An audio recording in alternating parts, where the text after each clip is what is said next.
যিনি আমাদের অন্তর্যামী ভগবান। আমরা সবাই বলি ভগবান ভক্তের অন্তরের কথা বুঝতে পারে, কিছু বলতে হয় না, মনে মনে কিছু চিন্তা ভাবনা করলেই ভগবান তা বুঝে যায়।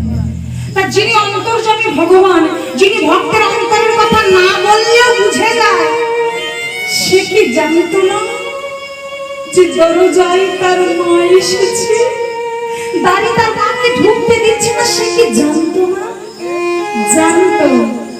ভগবান জানতো যে দরজায় মা পাগলের মতো গোপাল গোপাল বলে কাঁদছে, দাঁড়িয়ে মাকে ঢুকতে দিচ্ছে না, মা ভুলাই করে গোড়াগড়ি যাচ্ছে। ওরে এমন মানো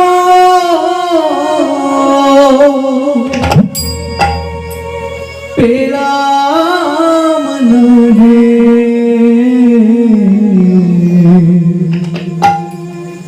যে আমায় ব্যথা দিল না,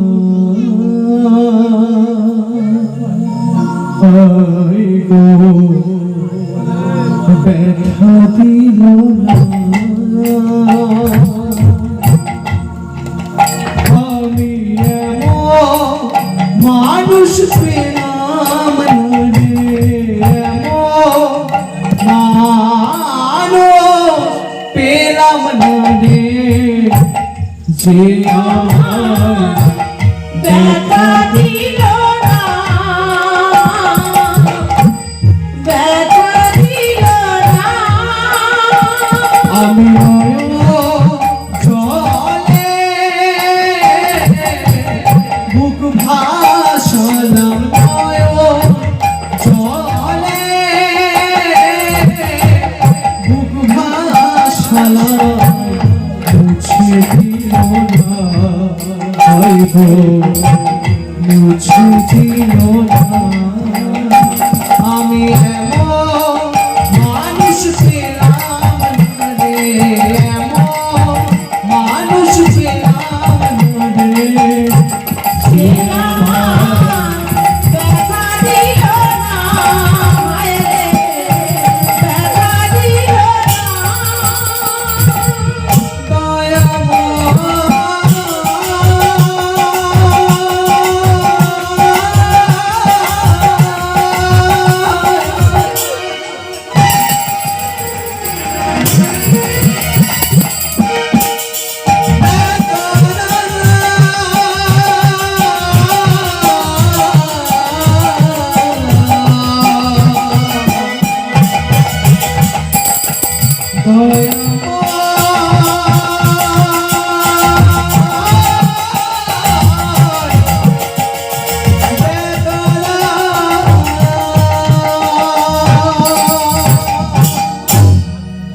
ভগবান আমার জানতেন দরজায় তার মা পড়ে আছে, তবুও গেলেন না, জোর করে সিংহাসনে বসে আছে।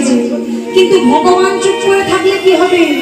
প্রকৃতি যে মেনে নিল না, তাই কি করলেন? ভগবান যে সিংহাসনে বসে আছে, হঠাৎ লক্ষ্য করে দেখলেন চারিদিকে ঝোড়ো হাওয়া বইতে আরম্ভ করলো, চারিদিকে ঝড়ের প্রবল বেগ। ভগবান যে সিংহাসনে বসে আছে, সেই সিংহাসনটা খালি দুলছে, এমন ভাবে দুলছে ভগবান যে কোনো মুহূর্তে যেন সিংহাসন থেকে পড়ে যাবে। পাশে দাঁড়িয়ে আছে বলরাম। বলরাম বলছে, ভাই, এই ভাই, বলি তোর সিংহাসনটা আমার টলছে কেন? কি হয়েছে? যেই বলেছে সিংহাসন টলছে কেন, কৃষ্ণ জানতো কেন তার সিংহাসনটা টলছে, তবুও বলছে, দাদা, দাদা, আমার কি মনে হয় জানো? কি মনে হয়? কি হয়েছে? তোর সিংহাসন টলছে কেন, আমায় বল। দাদা, আমার মনে হয় আমার জীবনে সব থেকে কোনো, আমার জীবনে যে আমার কাছে সব থেকে বড়, আমার মনে হয় কোনো শত্রু এসেছে। ভগবান জানতেন তার মা এসেছে, তবুও বললেন আমার শত্রু এসেছে, যে আমার কাছে সব থেকে বড় শত্রু। বলরাম বলছে, হ্যাঁ ভাই, তোর শত্রু কে সে? আরে তোর শত্রু ছিল মথুরা রাজা কংস, তাকে তুই ধ্বংস করে দিয়েছিস। আমার শত্রু কোথা থেকে এলো? এই সত্যি করে বলতো কে এসেছে? তবে সে কি এতটাই শক্তিশালী? যদি শক্তিশালী হয়ে থাকে তুই অপেক্ষা কর, আমি এখনই তরবারি দিয়ে ওই শত্রুর বিনাশ করে আসি। এই বলে বলরাম তরবারি নিয়ে যাচ্ছে। কৃষ্ণ বলছে দাদা দাঁড়াও, এর যে সে শত্রু নয় কে দাদা, একে মারতে গেলে তোমায় নয় আমায় যেতে হবে। কেন? সে কি এতটাই শক্তিশালী, তাকে আমি মারতে পারবো না? তাকে ওকে যেতে হবে তাকে মারার জন্য। কে? সত্যি করে বল কে সে? যখনই বলেছে কে সে বল, এবার ভগবান আমার ধীরে ধীরে বলছে দাদা দাদা আমার কি মনে হয় জানো? কে? এই ভাই আমার মনে হয় তুই আমার থেকে কিছু গোপন করছিস, সত্যি করে বলতো কে এসেছে দাদা যাই। এবার কৃষ্ণ আধো আধো শুনে বলছে দাদা আমার মনে হয় দাদা ব্রজ হতে ব্রজ হতে মানে বৃন্দাবন থেকে কে এসেছে ভাই? কে আমায় বল কে এসেছে? বলরাম বলছে কে এসেছে বল। আরে কৃষ্ণ বলছে দাদা আমার মনে হয় ব্রজ হতে আমার মা এসেছে। ব্রজ হতে আমার মা এসেছে, ব্রজ হতে আমার মা এসেছে। ব্রজ হতে আমার মা এসেছে, নইলে কেন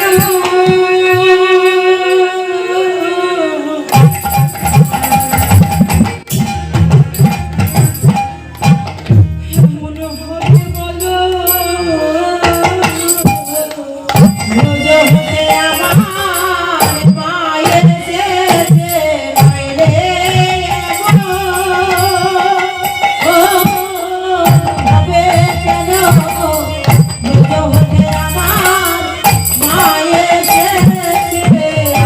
বলরাম বলছে দাঁড়া দাঁড়া দাঁড়া কি বললি? ব্রজ হতে মা এসেছে মানে আমাদের যশোমতী মায়ের কথা বলছিস? হ্যাঁ দাদা আমার মা এসেছে। বলরাম বলি হ্যাঁ রে ভাই, তুই যদি জানলি মা এসেছে, এটা জানার পরে এখনো তুই চুপ করে দাঁড়িয়ে আছিস? ছুটে যা, বস গিয়ে মায়ের কোলে, 100 বছর মা তোকে দেখেনি, ডাক অন্তত মা মা বলি। যেই কথা বলেছে অমনি কৃষ্ণ আর বিলম্ব করলেন না, মা মা বলে ছুটে গেলেন দরজার দিকে। ও গো মা মা মা বলিয়া বৈঠালো কোলে, বৈঠালো বলে, মা মা মা বলিয়া বৈঠালো কোলে, বৈঠালো বলে। যশোমতী মা ধুলায় পড়ে কাঁদছিল আর গোপাল ছুটে গিয়ে একেবারে মায়ের কোলে গিয়ে বসে পড়েছে। আর যেই না গোপাল মামা বলে ছুটে গেল, গোপালের রাজসভায় গোপালের সিংহাসনের পাশেই বসেছিল রাজমাতা দেবকী। দেবকী যেই দেখছে যে গোপাল মামা বলে চলে গেল, দেবকী মনে মনে চিন্তা করছে আমি তো এখানে বসে আছি, তাহলে কৃষ্ণ গেল কোথায়? আমাকে গিয়ে দেখতে হচ্ছে কাকে মা বলে ডাকছে। রাগে দেবকী হনহন করে দেখতে আসছে যে কৃষ্ণ কোথায় গেল। বলে শুনিয়া দেবকী আইলো রে, আর শুনিয়া দেবকী আইলো রে, শুনিয়া দেবকী আইলো রে, আর শুনিয়া দেবকী আইলো রে। এসে দেখছে একটা ভিখারির কোলে বসে আছে। রাগে ছুটে গিয়ে গোপালের একটা হাত ধরে টানছে, বলছে তুই কার কোলে বসেছিস? আর কোলে বসেছি, তুই আর কোলে বসেছি, উঠে আয়, কার কোলে বসেছি? উঠে আই, উঠে আই, আর কোলে বসেছি, উঠে আয়, কার কোলে বসেছি? উঠে আই, উঠে আই, আর কোলে বসেছি। যেই বলেছে উঠে আয়, তোমার 100 বছর কিন্তু যশোমতী মা মাকে ছেড়ে গোপাল চলে এসেছে। মা কোনোদিনও সন্তানের দাবি নিয়ে এসে দাঁড়ায়নি। 100 বছর পর সবে ছেলেকে কাছে পেয়েছে, একটু আদর সোহাগ করবে কি? দেবকী ছুটে গিয়ে হাত ধরে টেনে তুলে নিচ্ছে টিচার বলছে তুই কার কোলে বসেছিস, উঠে আয়। যেই নিয়ে একটা হাত ধরে টেনে তুলে নিচ্ছে। 100টা বছর যশোমতী মা কোনোদিনও সন্তানের জন্য দাবি নেয়নি, কোনোদিনও বলেনি যে আমার সন্তান আমাকে ফিরিয়ে দাও, কোনোদিনও বলেনি।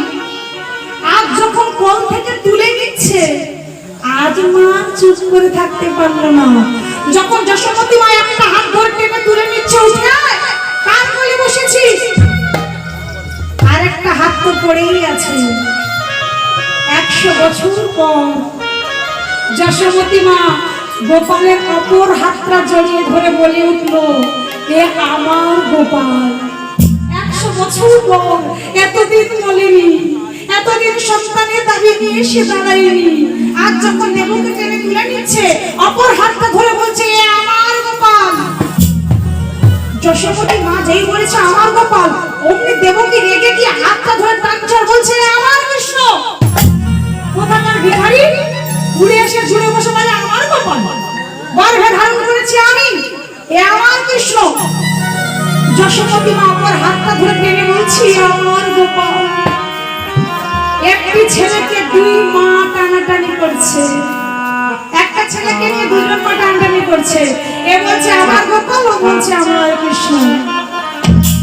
সেই রাজসভার যজ্ঞে অনেকে উপস্থিত ছিলেন। সবাই বলছে, আরে দাঁড়াও দাঁড়াও, এইভাবে যদি একটা ছেলেকে নিয়ে তোমরা দুজন মা ঝগড়া করো, মীমাংসা কি হবে? হবে না। আমরা বিচার করে দিচ্ছি। কি করে? না, তোমাদের দুজন মাকে পরীক্ষা দিতে হবে। এই পরীক্ষায় যে উত্তীর্ণ হবে সেই হবে গোপালের মা। বেশ, বলো কি পরীক্ষা দিতে হবে? না, আগে বলো তোমার দুজনের মধ্যে কে সবার প্রথম পরীক্ষা দেবে? যেই বলেছে কে পরীক্ষা দেবে, দেবকী বলছে, কেন? গর্ভে ধরেছি আমি, যদি পরীক্ষা দিতে হয় আমি আগে দেব। বলো কি করতে হবে আমার? বেশ, তবে এগিয়ে শোনো। দেবকীকে আমি কৃষ্ণের সম্মুখে বসালেন। কৃষ্ণ এবং দেবকী দুজন মুখোমুখি বসলেন। মুখোমুখি বসার পর মা ছেলের মাঝ বরাবর এক এক করে 100টি পর্দা বসন রাখা হলো, মানে 100টি পর্দা কাপড় রাখা হলো। এবার বলছে, ও মা, যে মা তার বুকের স্তনদুগ্ধ ওই 100 পর্দা বসন ভেদ করে তার সন্তানের বদনে দিতে পারবে, সেই হবে গোপালের মা। এখন দেবকী তো পরীক্ষা দিতে বসে গেছে, এখন পারুক আর না পারুক দিতে হবে। পরীক্ষা দিতে বসে 100 পর্দা বসনের একদিকে দেবকী, অপরদিকে কৃষ্ণ। পরীক্ষার নিয়মটা বললেন, যে মা তার স্তনদুগ্ধ 100 পর্দা বসনকে ভেদ করে অপর দিক থেকে সন্তানের বদলে দিতে পারবি, সেই হবে কৃষ্ণের মা। তাহলে সবার প্রথমে দেবকী মা, তুমি পরীক্ষা দিতে বসেছো, তোমার পালা, দাও তোমার স্তনদুগ্ধ তোমার সন্তানের বদলে দাও। এখন যেই বলেছে সন্তানের বদলে দাও, যশোমতী মা একবার নয়, দুবার নয়, 100বার চেষ্টা করছে, কিন্তু 100 পর্দা তো দূরে যা, এক পর্দা বসন ভেদ করলো না। তাই কি বলছে, ও গো 100বার চেষ্টা যে করে,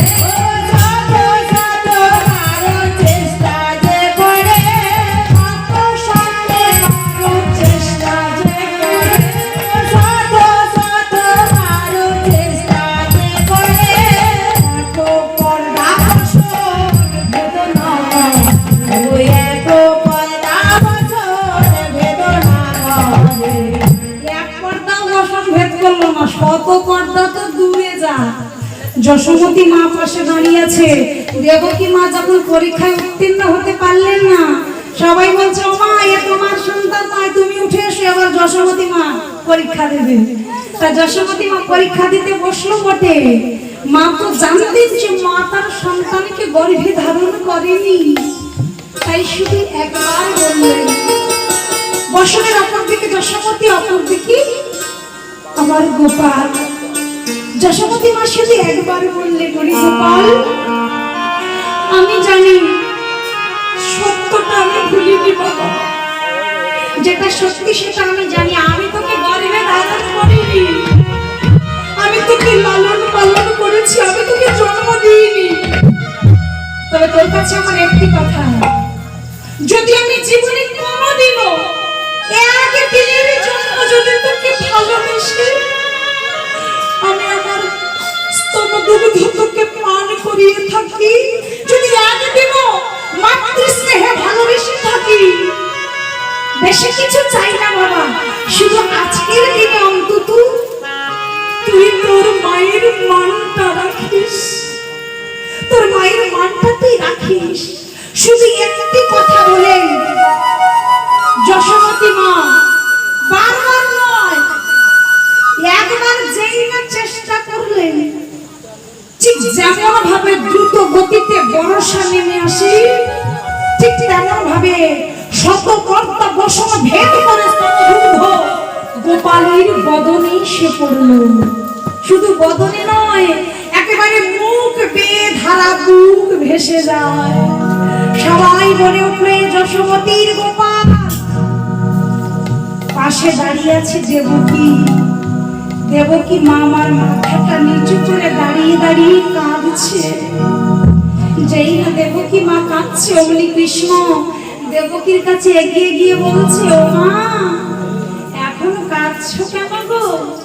বলে তোমার কাঁদার অনেক বাকি আছে, কাঁদার অনেক বাকি আছে, কাঁদার অনেক বাকি আছে, কাঁদার অনেক বাকি আছে।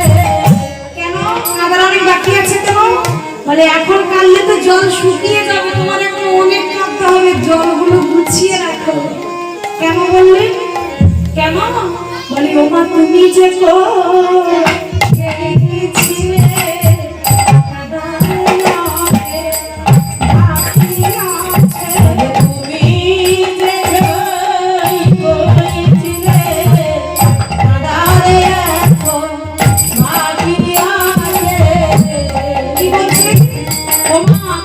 ত্রেতা যুগে রাম অবতারে তুমি ছিলে কইকেয়ী। কইকেয়ী বলে কেন কাঁদার বাকি আছে? কইকেয়ী তো কি হয়েছে না, কইকেয়ী রামচন্দ্রকে 14 বছরের জন্য বনবাসে পাঠিয়েছিল। এটাই কি ছিল মায়ের অপরাধ? না, তাহলে অন্য কারণ আছে। কি কারণ? না, যেদিন রামচন্দ্র 14 বছরের জন্য বনবাসে চলে যায়, সেদিন কৌশল্যা মা কইকেয়ীকে একটা কথা বলেছিল। কি বলেছিল? কৌশল্যা চিৎকার করে বলেছিল, কইকেয়ী আজ তুই জগৎ সমাজের মাঝে প্রমাণ করে দিলি যে সৎ মা সৎ মাই হয়, কোনোদিনও নিজের মা হয় না। তুই যদি রামের মা হতিস তাহলে বুঝতিস রামের মা হওয়া নয় মুখের কথা। ভরতের মা হওয়া যায়, শত্রুঘ্নেরও মা হওয়া যায়, লক্ষ্মণেরও মা হওয়া যায়, কিন্তু আমার রামের মা হওয়া যায় না।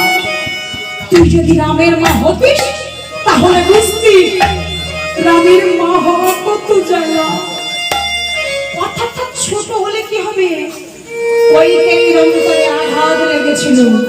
কি ভরতের মা হওয়া যায়, শত্রুঘ্নের মা হওয়া যায়, লক্ষ্মণের মা হওয়া যায়, রামের মা হওয়া যায় না? আমি রামের মা হব, হইয়ে তবে রাখাবো। এই বলে রামচন্দ্র 14 বছর বনবাসে গেছে। প্রত্যেকটা দিন কইকেয়ী রামচন্দ্রের একটা চিত্রকূট মানে একটা ছবি নিয়ে নিজের ঘরের দেওয়ালে টাঙিয়ে রেখেছে। প্রতিদিন সবার চোখের আড়ালে, সবার অজান্তে প্রতিদিন কইকেয়ী রামচন্দ্রের ওই ছবির সামনে দাঁড়িয়ে দাঁড়িয়ে কাঁদে। দেখতে দেখতে 14টা বছর পেরিয়ে গেল। যেদিন রাম বনবাস থেকে ফিরছে, কৌশল্যা বরণডালা নিয়ে ছুটে গেল বরণ করবে, কিন্তু কইকেয়ী এলো না। রামচন্দ্র বলছে, দাঁড়ো দাঁড়ো, ও মা তুমি আমায় বরণ করলে আমি যাব না। কেন? আমাকে যে মা বনবাসে পাঠিয়েছে, কে? আমার মেজ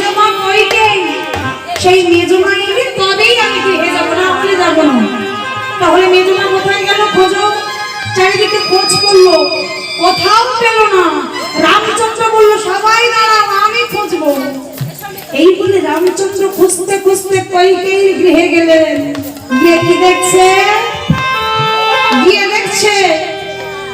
গৃহের মধ্যে বহু দূরে রামচন্দ্রের একটি চিত্রকুঠির সম্মুখে কইকেয়ী দাঁড়িয়ে আছে। দরজার সম্মুখে দাঁড়িয়ে রামচন্দ্র একবার বলে উঠলেন, মেজমা, ও মেজমা, দেখো আমি এসেছি গো, আমি তোমার রাম। যেই বলেছে কইকেয়ী চুপ করলেন। রাম, তুই এসেছিস বাবা? ছুটে গিয়ে রামচন্দ্রকে জড়িয়ে ধরলেন। আমি তোকে আর যেতে দেব না। দাদা, আমি কিছু বুঝতে পারলাম না। যেতে দেবো না মানে? তুমি তো আমার বনবাসে পাঠালে, আমার তুমি বলছো যেতে দেবো না মানে? কি হয়েছে? তখন কইকেয়ী বলেছিল, রে রাম, তুই কি জানিস আমি এই 14টা বছর প্রতিদিন তোর শরীর সামনে দাঁড়িয়ে দাঁড়িয়ে কাঁদি। কেন তুমি কাঁদো? কি তোমার মনের কষ্ট? না, আমার মনের কষ্ট একটাই, তোর মা কৌশল্যার কত অহংকার, কত দেবা। আমাকে কথায় কথায় বলে ভরতের মা হওয়া যায়, শত্রুঘ্নের মা হওয়া যায়, রামের মা হওয়া যায় না। বল না রাম, আমি কি তোর মা হতে পারি না? তুই কি আমার গর্ভে জন্ম নিবি না বাবু? তোর মায়ের ওই অহংকার আমি চূর্ণ করবো। আমিও তোর মাকে বলেছি, আমি দেখিয়ে দেবো আমি রামের মা হতে পারি কিনা। তাই 14টা বছর প্রতিদিন তোর ছবির সামনে দাঁড়িয়ে কেঁদেছি, তুই কোনোদিন উত্তর দিসনি। আজ তোকে পেয়েছি, ছাড়বো না। বল, তুই আমার গর্ভে জন্ম নিবি তো? এমন ভাবে ধরেছে যে ভগবান আমার কোনো উপায় না পেয়ে বললেন, বেশ, আচ্ছা মেজমা, তাই যদি হয়, আমি তোমার গর্ভে জন্ম নিলে তুমি যদি খুশি হও, তাহলে তাই হোক, আমি তোমার গর্ভে জন্ম নেব। তবে হ্যাঁ, একটি শর্ত আছে। কি শর্ত? কইকেয়ী বলছে, দেখ, আমি সব শর্ত মেনে নিতে রাজি, তুই শুধু আমার গর্ভে জন্ম নিলেই হবে। শর্তটা কি? আমার শর্তটা তো শোনো বাবু। আমি তোমার গর্ভে জন্ম নেব ঠিকই,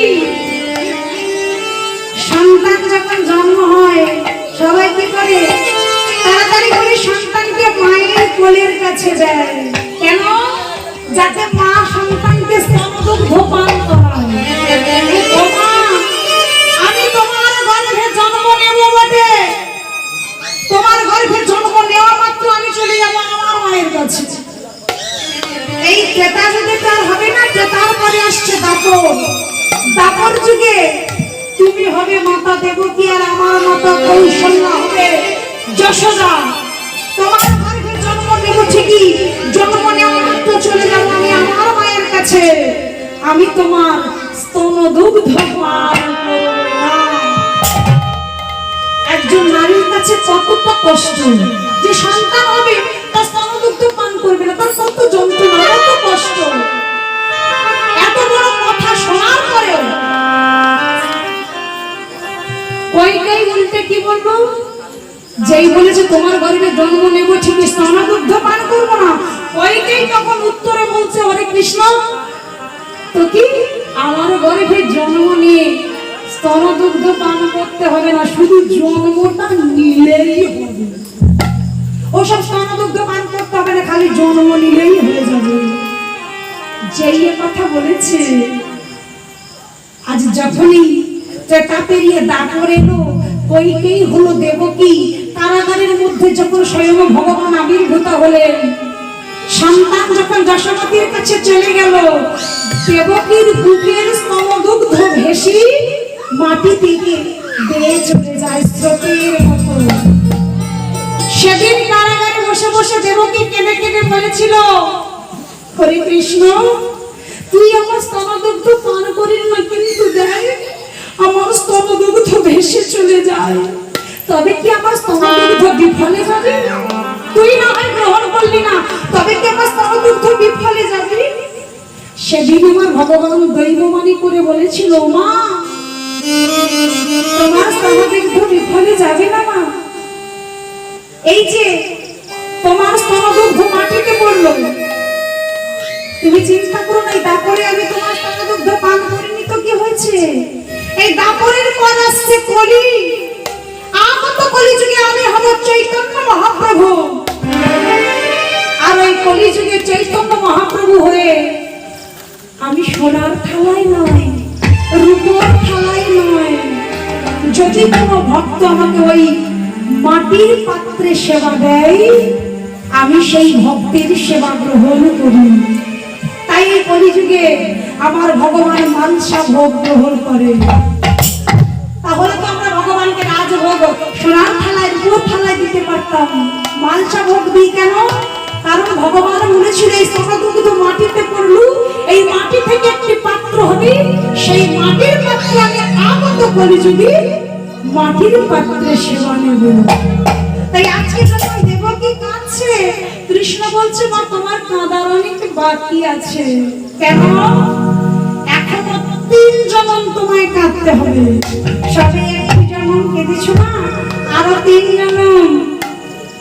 কোন জনম? ও মা, এরপরে আসছে কলিযুগ।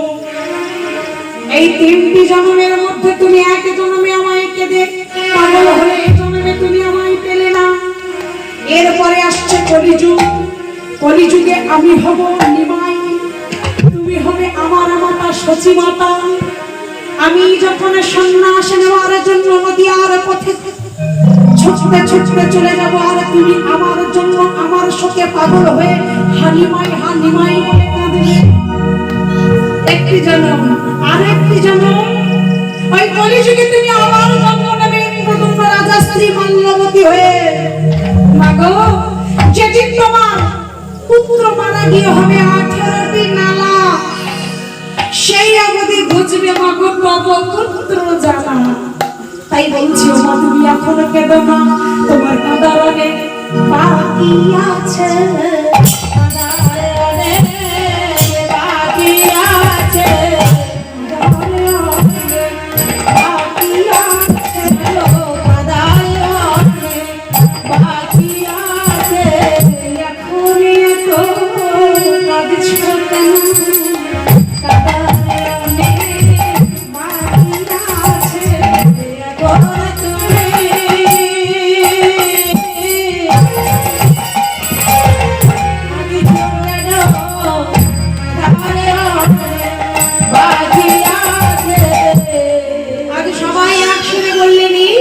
যশোমতী গোপাল, গোপালকে নিয়ে যশোমতীর কোলে তুলে দিলেন। আর এদিকে সবাই তো চলে এলো, একজন এখনো আসে নাই। সে কে গো? সে হলো প্রেমময়ী আমার শ্রীমতী রাধারানী। এদিকে রাধারানী আমার যখন শুনেছে তার বধূ প্রভাসের কুলে যজ্ঞ করছে, সখীরা তাকে সুন্দর করে সাজিয়ে তার বধূর কাছে নিয়ে যাচ্ছেন। আর এদিকে রাধারানী আমার বধূর সঙ্গে দেখা করবে বলে সখীদেরকে নিয়ে অষ্টসখী পরিবৃতা হয়ে যাচ্ছে। আর এদিকে সখীরা একে একে ফুল ছড়াতে ছড়াতে রাধারানীকে নিয়ে যাচ্ছেন। কেমন ভাবে আজকে রাধারানী চলেছে একটু উলুধ্বনি দিয়ে।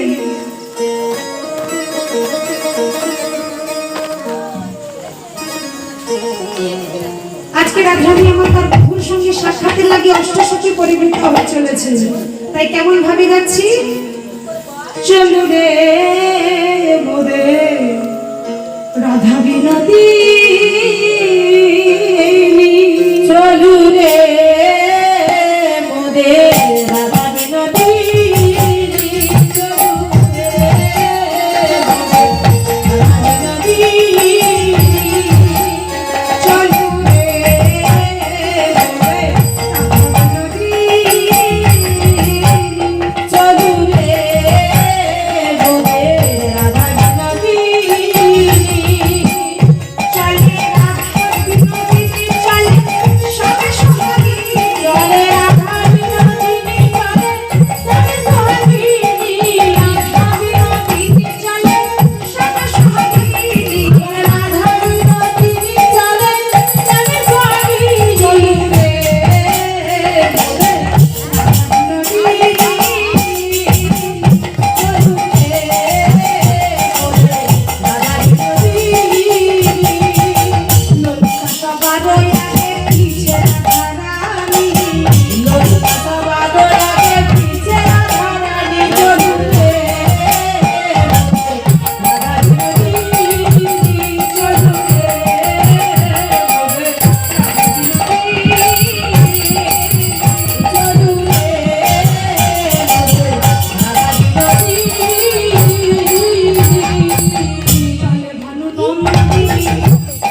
বউ, বাড়ির কুলবধূ। তা কোন বাড়ির বউ যদি সুন্দর করে সেজে গুজে পর পুরুষের সঙ্গে দেখা করতে যান, বাড়ির শাশুড়ি ননদি ছেড়ে দেবে? কি ছাড়বে? ধরতে পারলে একদম। আজকে রাধানি মনে মনে ভাবছে আমি তো যাবো, তা আমার শাশুড়ি ননদি যদি আমাকে দেখতে পায়, তাই কি করছে, বুকের মধ্যে একটা ভয় আছে, যাচ্ছে ঠিকই ভয় আছে, তাই চারিদিকটা একবার দেখতে দেখতে যাচ্ছে। তাই কি বলছে, চলে ভানু নন্দিনী। ভানু নন্দিনী কেন? রাধানির বাবার নাম হলো বৃষভানু, তাই বৃষভানু রাধার মেয়ে, তাই বলছে চলে ভানু নন্দিনী। দুলায় মদন খানি, চলে ভানু নন্দিনী দুলাই বদন খানি, চলে ভানু নন্দিনী চলে ভানু নন্দিনী দুলাই বদন খানি। এই যে আমরা বিপদে বলে আমরা কোথাও যদি পায়ে লেগে যায় বা হাতে লেগে যায় বা আমরা যদি পড়ে যাওয়ার সময় কি বলি, ও বাবা গো, ও মা গো, কি বলি তো? আমরা কি ভগবানকে ডাকি? কিন্তু রাধারানী বিপদে পড়লেই কৃষ্ণকে ডাকে। তাই কি বলছি, আর যাচ্ছি মনের মধ্যে একটা ভয়, তো এই বুঝি কেউ দেখতে পেয়ে গেল, তাই ভয় ভয় যাচ্ছে, তাই যেতে যেতে কৃষ্ণ নাম করছে। কৃষ্ণ নাম করলে সব বিপদ কেটে যায়, তাই কৃষ্ণ নাম করতে করতে যাচ্ছে। কি বলছে, চলু পথে কৃষ্ণ গমা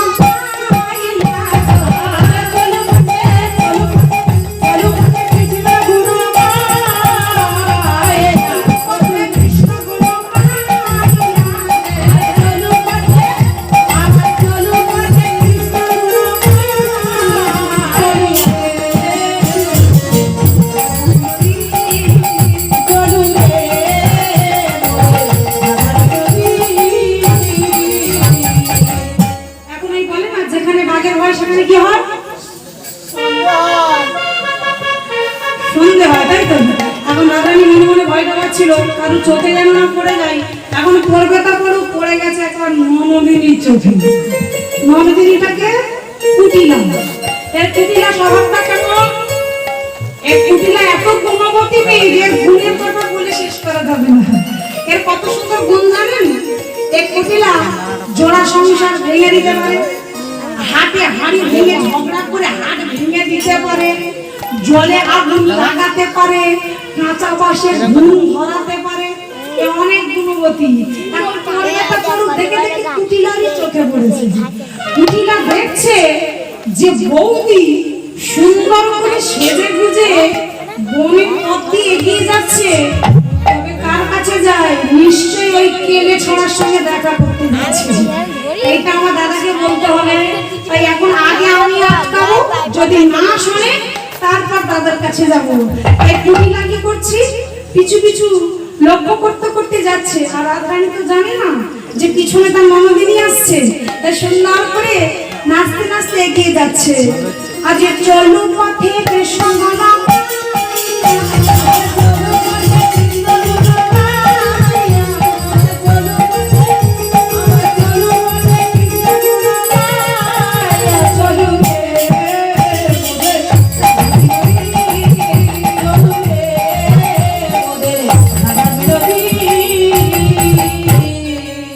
ভানু নন্দিনী দুলাই বদন খানি, চলে ভানু নন্দিনী দুলাই বদন খানি, চলে ভানু নন্দিনী দুলাই বদন খানি, চলো পথে কৃষ্ণ গুণগাইয়া, চলো পথে আবার চলো পথে কৃষ্ণ গুণগাইয়া, চলো রে রাধা বিরোধী, চলো রে মোদের রাধা বিরোধী।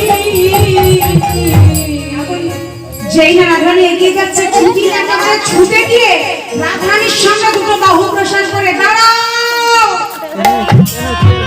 এই যে বলি কোথায় যাওয়া হচ্ছে শুনি।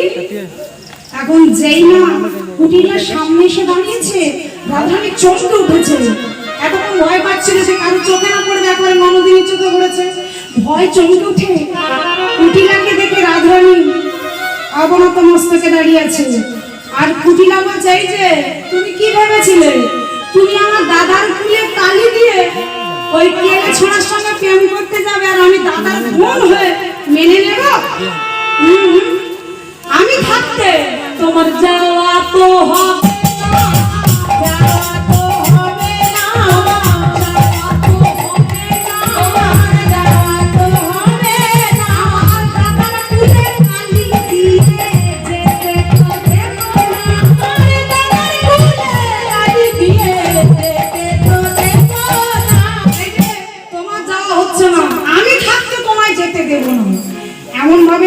রোধ করে দাঁড়িয়েছে।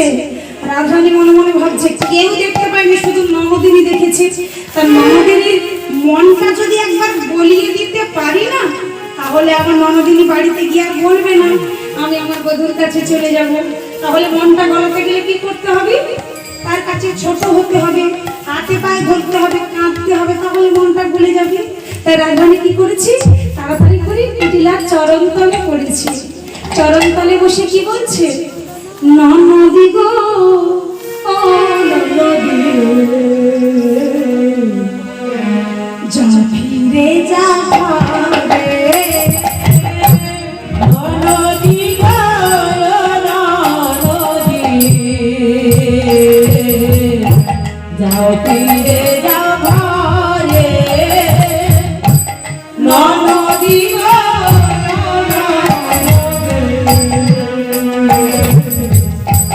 যা ফিরে যা ঘরে,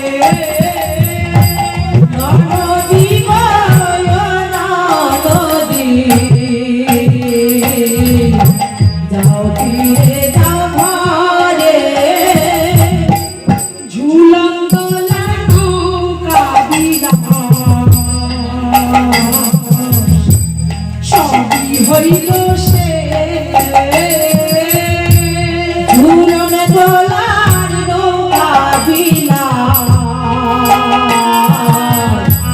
সবই হইল সে। এই যে তোমাদেরকে না জানিয়ে আমি সবসময় চুরি করে করে আমার বধূর সঙ্গে ঝুলন গলায় দোল খেতাম, নৌকা বিলাস করতাম। আজ যে চলে যাচ্ছি, আজকের পর থেকে আর এগুলো হবে না, আজকেই সব শেষ। আর আমি কোথায় যাচ্ছি জানো? তোমাকে বলে যাই ননদিনী, আমি কোথায় যাচ্ছি শোনো। ওই প্রভাসে লীলাম আমি,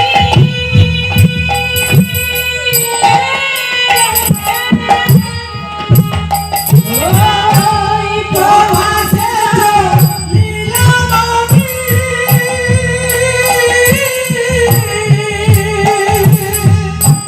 প্রভাসে গেছি আমি, যেটা বন্ধুর ননদি গো ননদি, যাও ফিরে যাও ঘরে। ননদি গো ননদি, যাও ফিরে যাও ঘরে। নিভিল তোদের সকল জানা,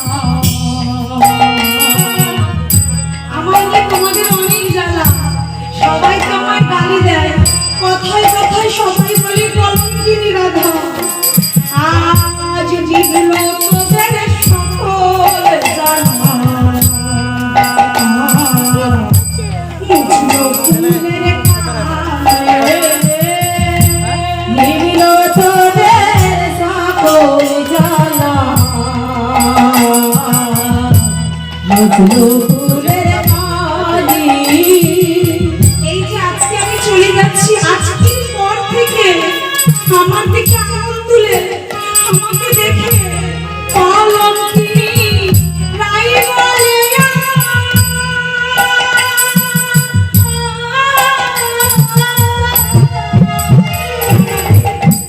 কলঙ্কিনী রাই বলে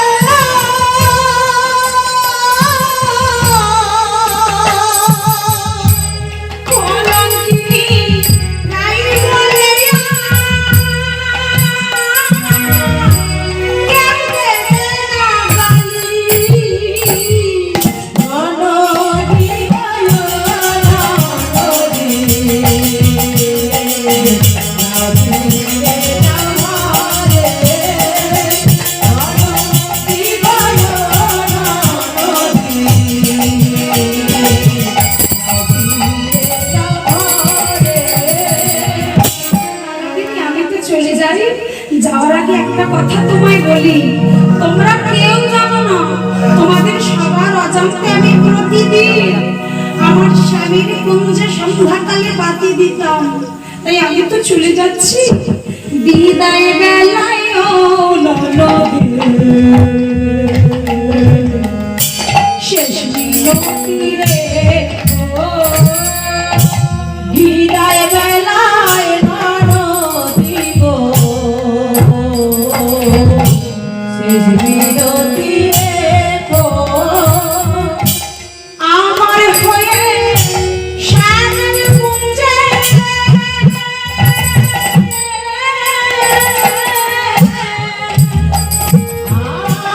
আমার হয়ে শ্যামল কুঞ্জে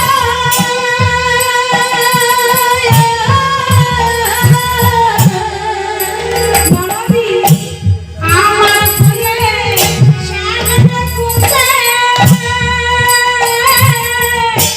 সাথে প্রদীপ জ্বালো মনবি ভালো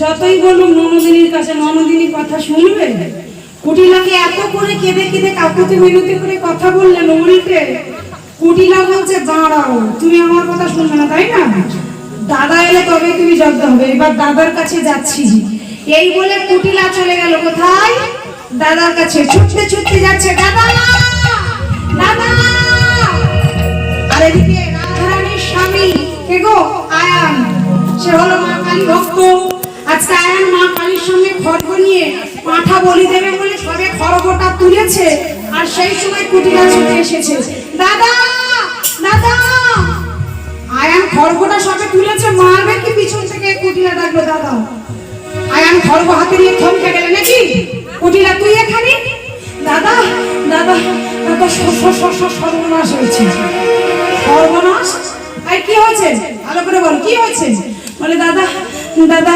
দাদা বউ চলেছে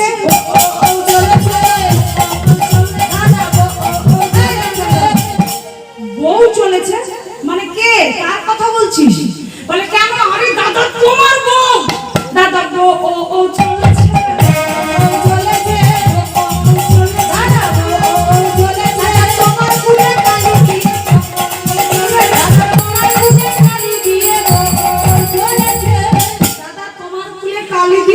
বউ চলে গেছে আমার বউ মানে তুই রাধারানীর কথা বলছিস হ্যাঁ দাদা তোমার বউ সুন্দর করে সেজে ওই কেলি ছড়ার সঙ্গে দেখা করতে যাচ্ছে আমি এই মাত্র দেখে এলাম এখনো বেশি দূর যাইনি পারো তো গিয়ে তোমার বউকে এখন যেই কথা বলেছে আয়ান বলছে দেখ তুই মিথ্যা কথা বলছিস না তো বলছি না না দাদা আমি সত্যি আমি এখনই দেখে এলাম অমনি আয়ান খড়গ হাতে নিয়ে পাঁঠা বলি দেবে বলে তুলেছিল খড়গটা হাতে নিয়ে বলছে দেখ কুটিলা যদি তোর কথা সত্য হয় দেখ আমি এই যে মা কালীর সঙ্গে পাঁঠা বলি দেবো বলে খড়গ তুলেছি না যদি তোর কথা সত্য হয় এই মায়ের সামনে আমি এই পাঁঠার পরিবর্তে ওই পাঁঠি জাদু বলি দেবো এই বলে খড়গটা নিয়ে ছুটতে ছুটতে যাচ্ছে আর কি বলছে ওগো খড়গ হাতে আয়ান তখন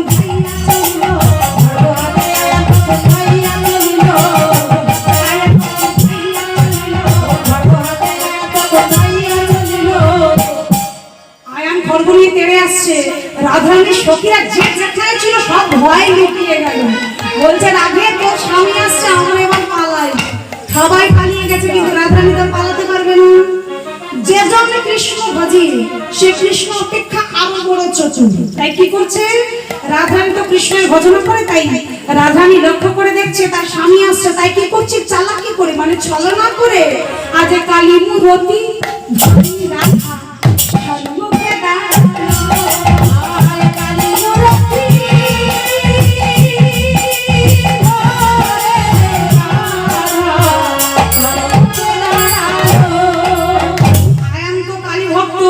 যেই না খড়গ নিয়ে তেড়ে আসছে রাধারানীকে মারবে বলে রাধারানী মা কালী সেজে দাঁড়িয়েছে আর আয়ান কালী ভক্ত যেই না মা কালীকে সামনে দেখতে পেয়েছে রাধারানী দেখছে না কি দেখছে সামনে সাক্ষাৎ মা কালী অমনি কালী মূরতি দেখি আয়া হাসি প্রেম জগতে কালী মূরতি দেখি আয়া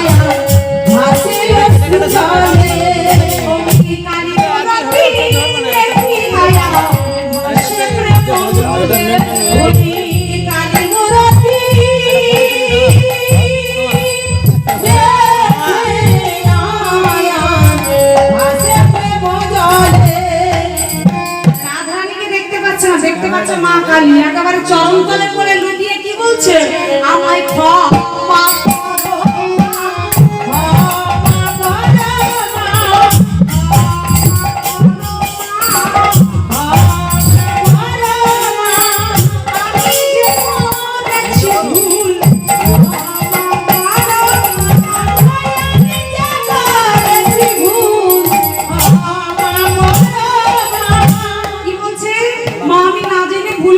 তোমার অদম সন্তানকে তুমি ক্ষমা করো। পাশে দাঁড়িয়ে ছিল কুটিলা। কুটিলা বলে দাদা কি মাথা খারাপ হয়েছে, বউর পাত ধরে পড়ে বলে আমায় ক্ষমা করো মা, ক্ষমা করো। আরে দাদা এ তো তোমার বউ গো, তাকে মা বলছো। আয়ান বলছি না রে, এটা আমার বউ না, এ তো সাক্ষাৎ মা কালীরই। মামা যেই বলেছে মা কালী, আয়ান দেখছে রাধারানী আর আয়ান দেখতে পাচ্ছে যে স্বয়ং মা কালী। কুটিলা দেখছে রাধারানী, দুই ভাই বোন ঝগড়া করছে। কুটিলা বলছে রাধে আর আয়ান বলছে মা কালী। দুজনে যখন ঝগড়া করছে আয়ান লেগে গিয়ে বলছে, দেখ কুটিলে তুই এখান থেকে যা, আমি আজ মা কালীকে কাছে পেয়েছি, ছাড়বো না। আর তুই যদি বিরক্ত করিস সেই খড়গ দিয়ে আজকে তোরে বলে দেবো। যেই বলে চোখে কুটিলা ভয় দৌড়ে পালিয়ে গেল। আর যেই না পালিয়ে গেছি অমনি আয়ান রাধারানীর চরণ তলে পড়ে দুটি হস্ত করো জড়ো করে বলে, হে মাতারা ত্রিনয়নী, আমি না জেনে তোমার পদ রোধ করে বড় ভুল করেছি, বড় ভুল করেছি। এই অধম সন্তানের তুমি ক্ষমা করো। আজ আমি তোমার চরণ তলে বসে তোমায় কথা দিচ্ছি, আজকের পর থেকে আমি কোনদিনও তোমার পদ রোধ করবো না। তোমার যেখানে মন চাইবে তুমি সেখানেই চলে যেও। এই কথা বলে আয়ান চলে গেছি। সখীরা বাইরে বেরিয়েছে, বেরিয়ে বলছে, হ্যাঁ রে তুই তো স্বামীর অনুমতিটা নিয়ে নিলি, হ্যাঁ রে চল আর বিলম্ব করে লাভ নাই, চল আমরা এখনই যাই তোর বধুর কাছে। প্রভাসী দরজায় এসে কি দেখছে, দেখছি চারটি দরজায় চারজন দাঁড়িয়ে আছে। কে কে? একটি দরজায় আছে মাতা যশোমতী, একটি দরজায় আছে স্বর্গের দেবতারা, আরেকটি দরজায় আছে বৃন্দাবনের সখারা, আরেকটি দরজায় আমার শ্রীমতী রাধারানী। তাহলে একটা কৃষ্ণ কোন দিকে যাবি? একা কৃষ্ণ চার ভাগে ভাগ হলো। দৈব ভাবে গেলেন দেবতাগণের কাছে, দৈব বুঝিবার তরে সকলে আইল ধেয়ে। আরেকটি দরজায় ছিল বৃন্দাবনের সখারা, আজ সখ্য ভাবে গেলেন সখাগণের কাছে, ভাই কানাই বলে কাঁধে তুলে। আরেকটি দরজায় আছে মাতা যশোমতী, আজ গোপাল ছোট্ট বালক হয়ে মায়ের কাছে গেল। মাতা যশোমতী আমার আই গোপালে বললেন মুখে। আর আরেকটি দরজায় আছে আমার শ্রীমতী রাধারানী। রাধারানী যে দরজায় আছে, ভগবান আমার কিশোর মানে যুবক হয়ে সেই দরজায় গেলেন। তা সেই দরজায় যাওয়ার আগে রাধারানী দরজায় এসে বলছে, কই গো এই যে দাঁড়ি, তোমাদের রাজামশাইকে গিয়ে বলো রাজামশাই গুরুদেব এসেছে, যাও গিয়ে বলো। এখন যেই বলেছে দাঁড়ি গিয়ে বলছে, রাজামশাই একদম সুন্দরী রমণী এসে বলছে আপনার নাকি গুরুদেব এসেছে। অমনি ভগবান বুঝতে পারলেন যে আমার গুরু স্বয়ং শ্রীমতী রাধারানী, প্রেম গুরু হলো রাধা, তাই গুরুদেব বলছে মানে আমার রাধারানী এসেছি। আর বুঝতে বাকি রইল না, কিশোর ভাবে চলে গেলেন রাধারানীর কাছে। আর যেই না একত্রিত হলেন অমনি সখীরা বলছে, ওরে আজ কতদিন পর তোদের সঙ্গে আমাদের দেখা হলো, তাই এতদিন পরে এলি যখন আর তোর একটু যুগলে দাঁড়া, আমরা তোদের যুগল দর্শন করবো। তাই আজ রাধার সঙ্গে হুজুরে যুগলে দাঁড়ানো, একটু সবাই মিলে উঠে দাঁড়িয়ে, একটু ধ্বনি দিয়ে উঠে দাঁড়িয়ে। আজ শ্রীমতী রাধিকার শনে মিলালো কানাইয়া রে, সুন্দর সুন্দর কথা কইলা।